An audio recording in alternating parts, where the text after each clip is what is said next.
Jean-Jacques Rousseau, Part 2. The Social Contract. Freedom. Rousseau's conjectural history of man in the second discourse was his explanation of how human beings had got themselves into a situation where the freedom of man in nature, or something close to it, could be reconciled with the obedience required of man in society. His social contract is an attempt to explain how liberty and order, obedience to the authority of the state, could be reconciled. By the end of the second discourse, Rousseau has arrived at what for Hobbes is his starting point, the insecurity of man versus man, which leads, as it does in Hobbes, to the establishment of the state. But this preserves order only at the cost of institutionalizing inequality, protecting the rich from the justified revenge of the poor. The poor are faced with an unenviable choice: either some measure of security with endemic injustice, or a Hobbesian war of all against all.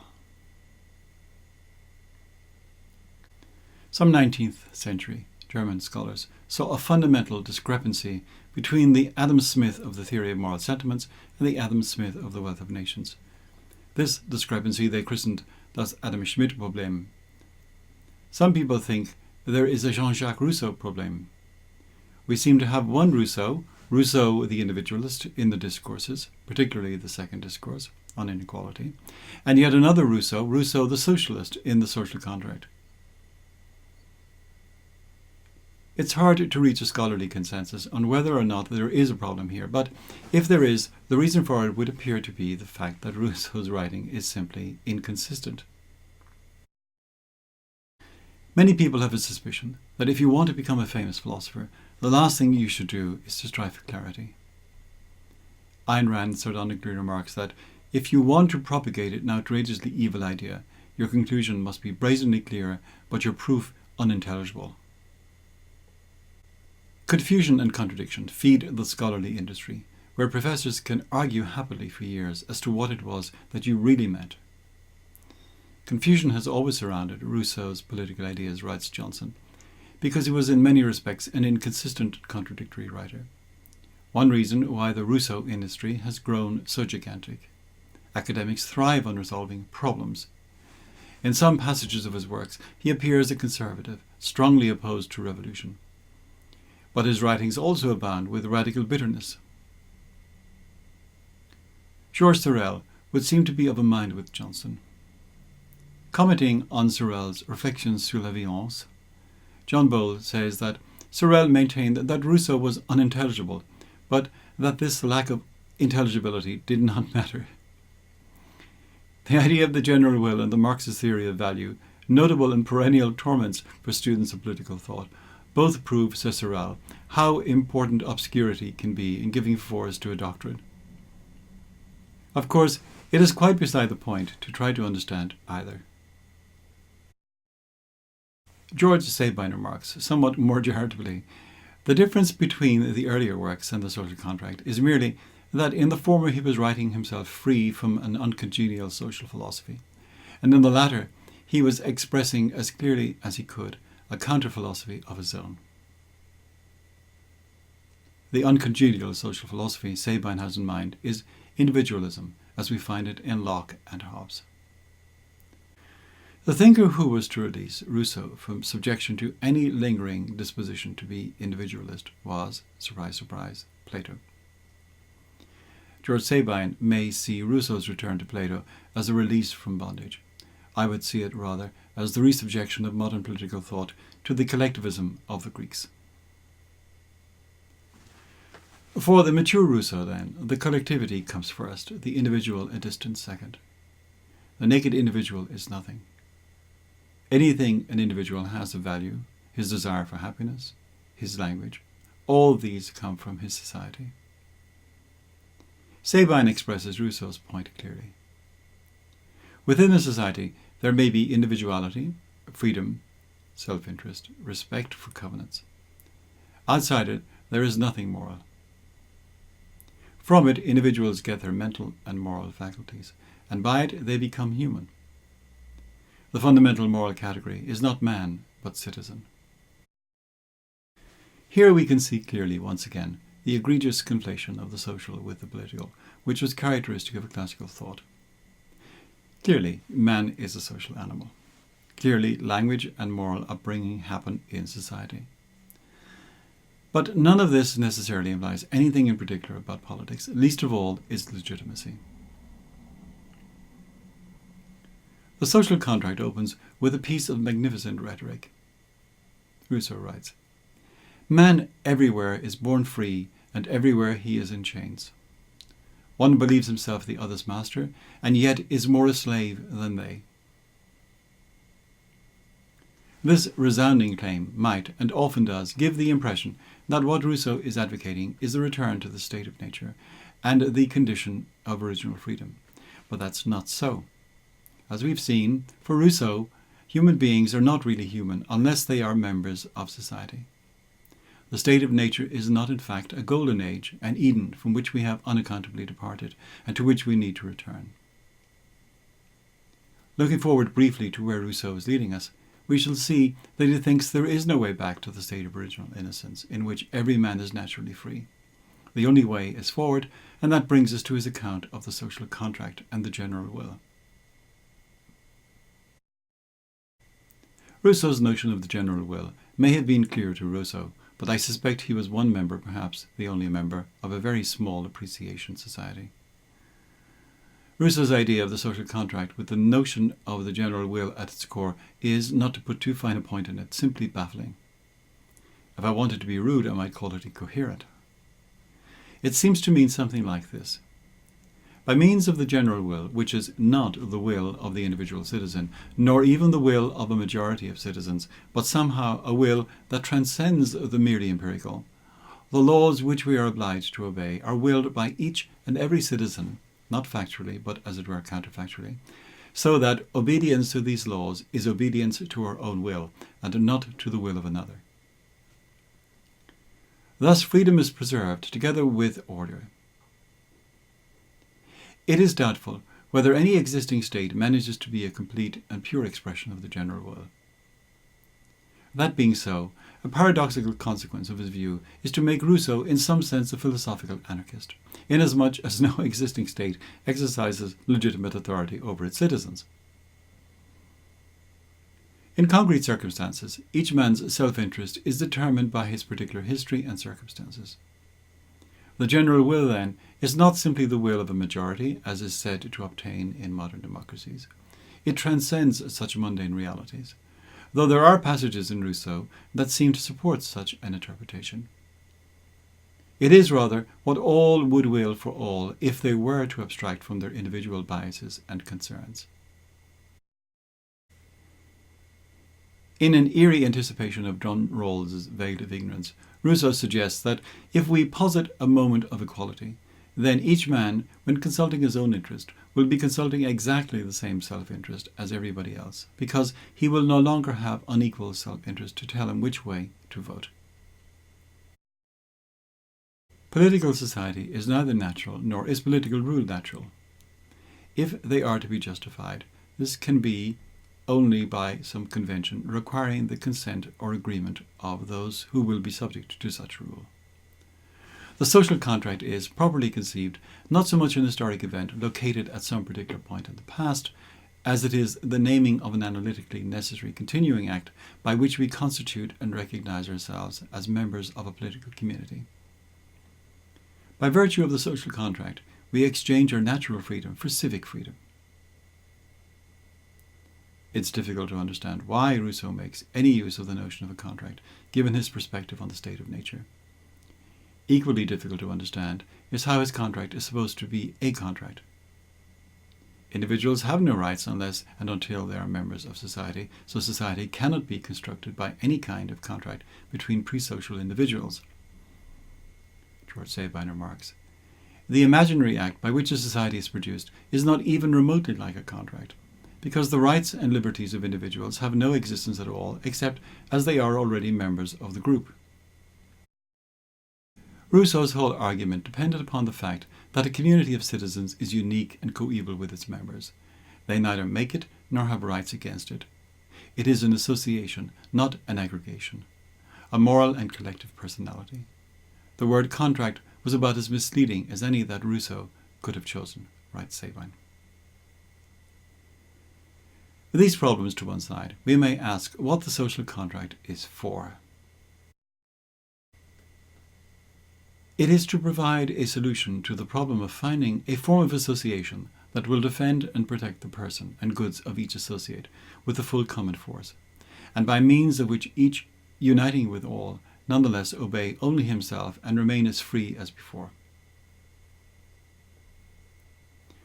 Rousseau's idea of the general will is in part an attempt to capture the idea that a community has a personality of its own, and that is not the personality of any of its members, and a good that is not the good of any of its members, nor are the community, personality, and good simply the sum of the personalities and goods of the individuals that go to make up that community. If the community is in any significant way a unity, it must have a unitary mode of direction. If the state or the city is only a moral person whose life consists in the union of its members, writes Rousseau, and if the most important of its cares is the care for its self-preservation, then it has to have some universal and coercive force to move and arrange each part in the manner most conformable to the whole. Just as nature gives each man absolute power over his members, the social pact gives the body politic absolute power over all of its members, and it is this same power which, directed by the general will, bears, as I have said, the name of sovereignty.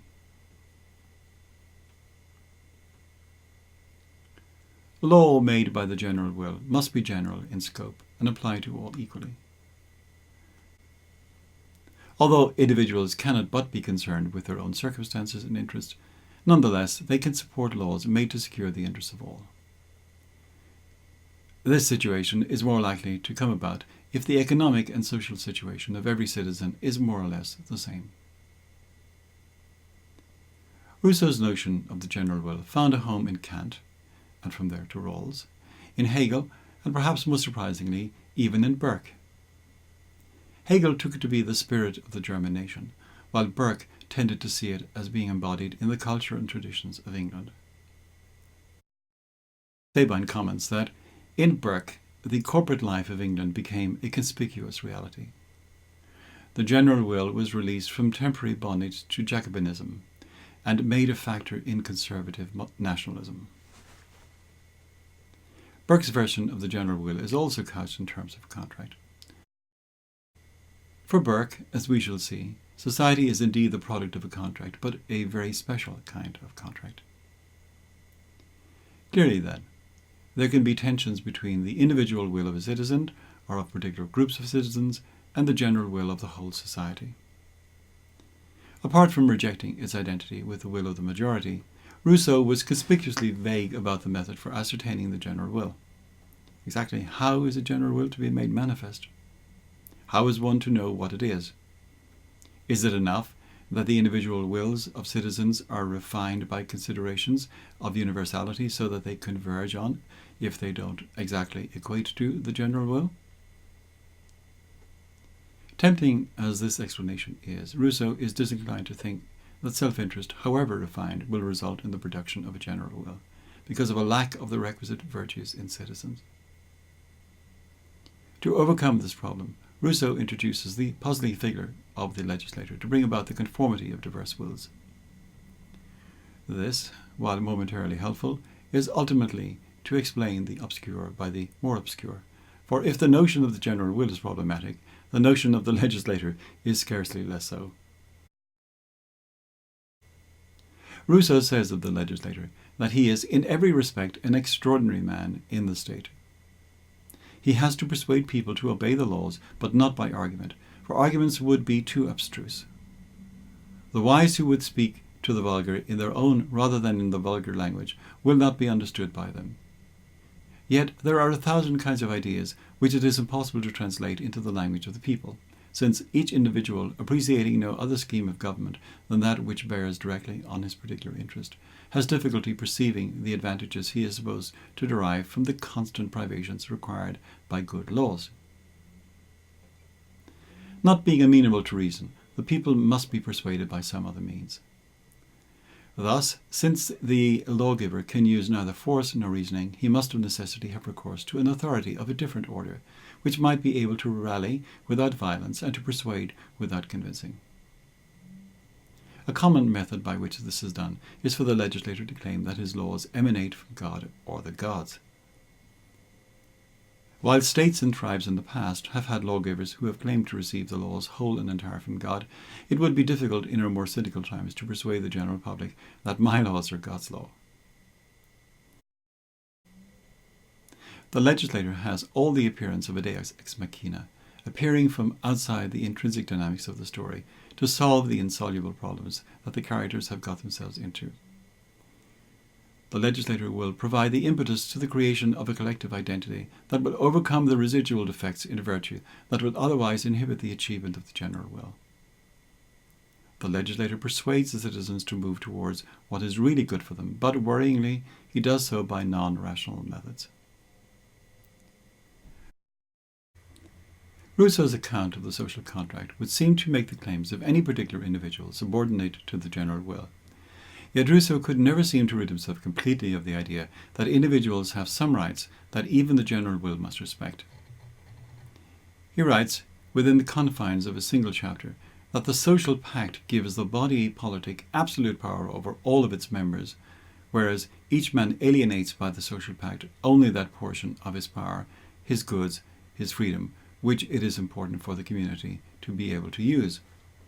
But it should also be agreed, too, that the sovereign is alone judge of that importance. Still, he adds later, the sovereign cannot impose upon its subjects with any shackles that are useless to the community. So that while the sovereign power is absolute, sacred, and inviolable, it does not and cannot exceed the limits of the general conventions, and that everyone may fully dispose of such of his goods and freedom as are left him by these conventions. Putting these passages together makes it seem as if Rousseau wants to have his cake, indeed several of his cakes, and eat it or them too. However odd the conflict, real or apparent, between the operation of the general will and individual rights may be, it pales into insignificance beside the conceptual juggling Rousseau indulges in with the concept of freedom. One of the most notorious passages in the social contract says that, for the social compact not to be an empty formula, it tacitly includes the following engagement, which alone can give force to the rest, that whoever refuses to obey the general will shall be constrained to do so by the entire body, which means nothing other than that he shall be forced to be free. What might look like coercion to the untutored eye isn't really coercion at all, it seems, because when an individual sets himself against the general will, he is being merely capricious. It wouldn't be far wrong to regard this passage from the social contract as the canonical text that supports the recurrent claims of subsequent social engineering movements to be able to distinguish between what an individual merely thinks he wants and what he really wants, between a vulgar idea of freedom as the ability to do what you want to do without restraint, and a sophisticated idea of freedom as the ability to do what it is that you really desire, even if you need to be helped by others so to do. The judge of the counterfactual claim of what it is that you really desire is, of course, an ersatz parent who knows what is good for you even when you don't. Rousseau's passage, then, is the political expression of the doctrine of false consciousness, which is a doctrine of infantilization. So, for example, radical feminists who believe that women who appear to freely choose what the feminists disapprove of are Rousseau's intellectual heirs. So too Marxists who hold that their opponents are necessarily tools of the capitalist ideology are Rousseau's children. Sabine remarks, straining language to show that restricting liberty is really increasing it, and that coercion is not really coercion, merely makes the vague language of politics still vaguer. But this was not the worst of it. What was almost inevitably implied was that a man whose moral convictions are against those commonly held in his community is merely capricious and ought to be suppressed. Forcing a man to be free is a euphemism for making him blindly obedient to the mass or the strongest party. What then is freedom for Rousseau? On the one hand, man, he says, is born free, but is everywhere in chains. On the other hand, citizens must be forced to be free. Both of Rousseau's claims are notorious. The first seems to lead us in a libertarian direction, the second in the direction of totalitarianism. Rousseau sees human freedom metaphysically as emancipation from the dictates of instinct. Morality is possible only because man is metaphysically free, and only as he is metaphysically free can man act and choose. Practically, Rousseau has at least four conceptions of freedom: natural freedom, civil freedom, moral freedom, and republican freedom. He distinguishes between natural freedom and civil freedom in this way. What man loses by the social contract is his natural freedom and an unlimited right to everything that tempts him and he can reach. What he gains is civil freedom and property in everything he possesses. In order not to be mistaken about these compensations, one has to distinguish clearly between natural freedom, which has no other bounds than the individual's forces, and civil freedom, which is limited by the general will, and between possession, which is merely the effect of force or the right of the first occupant, and property, which can only be founded on a positive title. Rousseau's idea of natural freedom is similar to Hobbes's conception of the right of nature. Rousseau differs from Hobbes in thinking that this natural freedom will not necessarily result in conflict and disorder. However, in his conjectural history, he accepts that, as a matter of fact, if not of natural necessity, with the introduction of agriculture, natural freedom results in the well-known inconveniences of conflict and violence. It is in these circumstances that the notorious swindle perpetrated by the idea of property is made possible, in which the mass of men exchange their freedom for security. In civil society, and only in civil society, can men achieve a further kind of freedom, moral freedom, which consists of the ability to give a law to oneself and to obey it. Rousseau writes, "One might add to the credit of the civil state moral freedom, which alone makes man truly the master of himself. For the impulsion of mere appetite is slavery, and obedience to the law one has prescribed to oneself is freedom." This notion of moral freedom harkens back to what Rousseau has described 2 chapters earlier as the fundamental problem of political philosophy, which was to find a form of association that will defend and protect the person and goods of each associate with the full common force, and by means of which each, uniting with all, nevertheless obey only himself and remain as free as before. This is the fundamental problem to which the social contract provides the solution. In the face of all this elaborate theorizing, there remains a stubborn practical problem. Suppose that I, or a group of citizens, find ourselves rejecting what purports to be a decision of the general will. If we are required to obey this, is our freedom not compromised? Rousseau responds, "Each individual may, as a man, have a particular will, contrary to or different from the general will he has as a citizen. His particular interest may speak to him quite differently from the common interest. His absolute and naturally independent existence may lead him to look upon what he owes to the common causes as a gratuitous contribution, the loss of which will harm others less than its payment burdens him. And by considering the moral person that constitutes the state as a being of reason because it is not a man, he would enjoy the rights of a citizen without being willing to fulfill the duties of a subject. An injustice, the progress of which would cause the ruin of the body politic."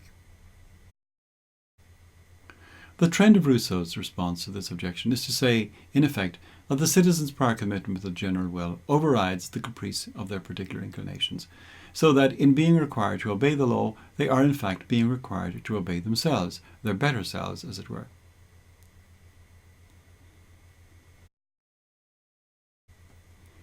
We have already seen Rousseau distinguish 3 types of freedom: natural, civil, and moral. He has yet another type of freedom to add to this list, republican freedom, which is a matter of not being subject to the will of another person, as if one were a slave. Part of the justification of the being forced to be free aspect of the doctrine of the general will is that it produces this republican form of freedom. The law of the sovereign makes one free in the republican sense of the term, by emancipating everyone from the arbitrary rule of another.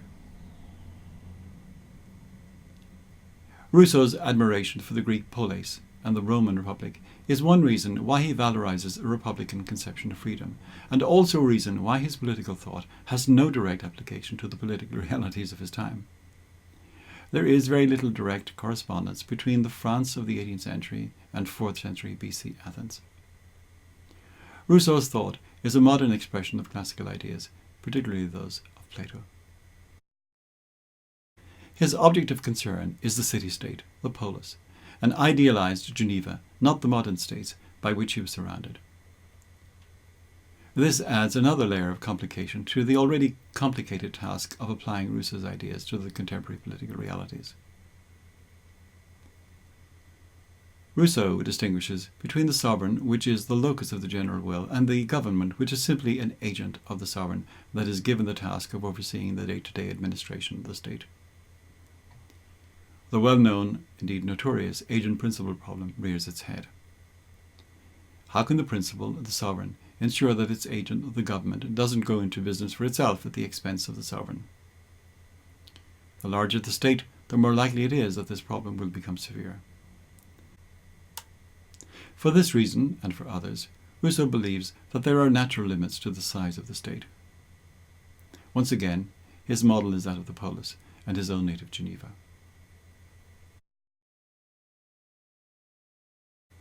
One aspect of Rousseau's thought that runs contrary to the contemporary consensus that representative democracy is a good thing, but which is likely to find a receptive hearing among libertarians, is his rejection of the idea of representative government. Hobbes thought that the people as a whole could transfer their legislative will to a body that would then rule over them. Rousseau rejects this idea completely, arguing that if the people were to engage in such a transfer, it would be tantamount to enslaving themselves and abdicating their moral agency. Even if citizens vote for representatives in periodic elections, those representatives will of necessity discuss and debate and decide upon issues upon which the citizens have not themselves indicated their wills.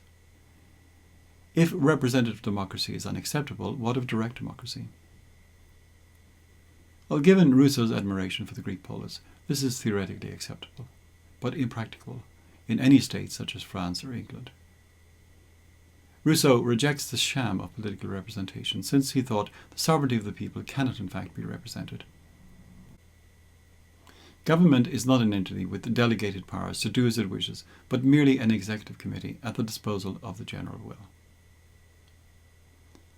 Rousseau takes a dim view of Christianity's impact on political life. He writes, Jesus came to establish a spiritual kingdom on earth, which, by separating the theological from the political system, led to the states ceasing to be one and caused the intestine divisions which have never ceased to convulse Christian peoples. For Rousseau, this division is something to be reprobated. For a libertarian, it is something to be celebrated. Rousseau goes so far as to say that there can exist religions that attack the foundations of society, and one has to begin by exterminating these religions in order to ensure the peace of the state. Despite this, or perhaps because of it, Rousseau proposed the erection of a civic religion that would provide a kind of spiritual support for the state. The core elements of this civic religion are a God and a retributive theory of final judgment. In Rousseau's state, anyone dissenting from the tenets of this religion would be severely punished. On this point, we are reminded once again of Rousseau's classical affinities. Plato, it will be remembered, had proposed a civic religion along much the same lines.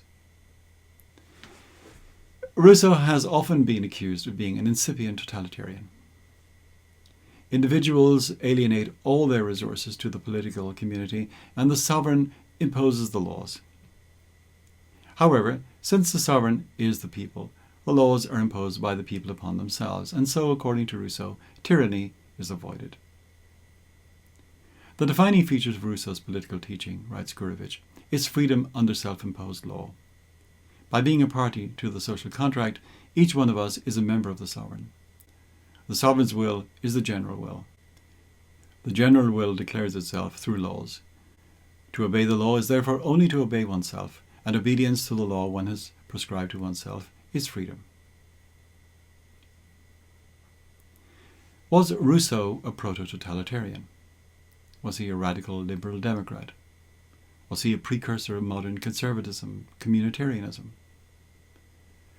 There is certainly matter in his writings to support each of these interpretations. It might be, however, that such interpretations of his work are anachronistic. Rousseau was an admirer of the Greeks and the Romans, and it might be more faithful to his writings to see him as endorsing a modern version of a kind of republicanism firmly rooted in the republican traditions of virtue, patriotism, and citizenship. In the end, however, Rousseau's vision of the state is, I believe, both authoritarian and totalitarian. The state orders all human activity. In this, Rousseau anticipates the totalitarian regimes of the 20th century and foreshadows Mussolini's dictum, everything within the state, nothing outside the state, nothing against the state. In his idea that everything depends upon politics, that the state ought to be father to all the citizens, that virtue is the result of good government, Rousseau is a, if not the, source of the damaging regime of social engineering which has dominated liberal Western thought, in particular since the middle of the 20th century. Summary. Rousseau has determined the agenda for all modern and contemporary discussions of political philosophy. His continuing and expanding fame after the production of the first discourse was due largely to his novel La Nouvelle Héloïse, and to a lesser extent to his treatise on education, the didactic novel Émile. His first discourse is an attack on reason, on science, and by implication on the whole Enlightenment project. In their place, Rousseau sets sentiment, even instinct. What Rousseau was driving at was the idea that what society needed to improve its morals was not heavier doses of science, technology, or philosophy, but a re-education of the passions. In the second discourse, Rousseau accepts that man in the state of nature is gifted with a desire for self-preservation, but he sees this as being balanced by an equally native propensity to feel pity for others. Rousseau criticizes Locke and Hobbes, claiming that their state of nature simply didn't go far enough. To get to a state of nature, you have to strip off everything that society contributes to man, including language, reason, sociability, and so on. Natural man is neither moral nor immoral. He is rather premoral. He is an animal without thought, operating purely on instinct. In the state of nature, man has two guiding principles, self-preservation and pity or sympathy. These two principles provide a kind of balance, each preventing the other from being exercised to excess.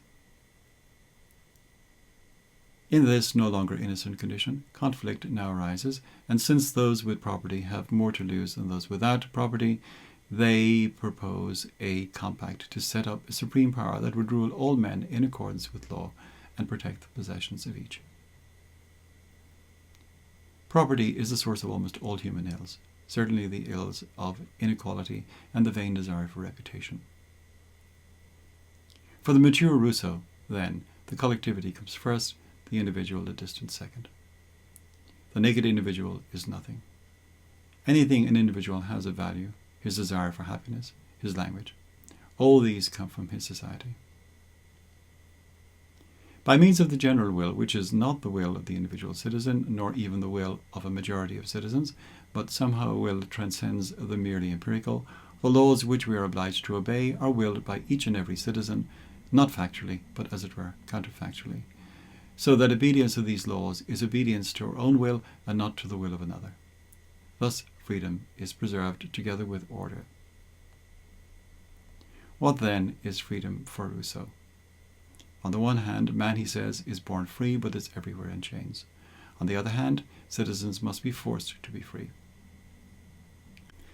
Practically, Rousseau has at least four conceptions of freedom: natural freedom, civil freedom, moral freedom, and republican freedom. Rousseau rejects the sham of political representation, since he thought the sovereignty of the people cannot in fact be represented. Government is not an entity with delegated powers to do as it wishes, but merely an executive committee at the disposal of the general will. Rousseau proposed the erection of a civic religion that would provide spiritual support for the state. anyone dissenting from the tenets of this religion would be severely punished.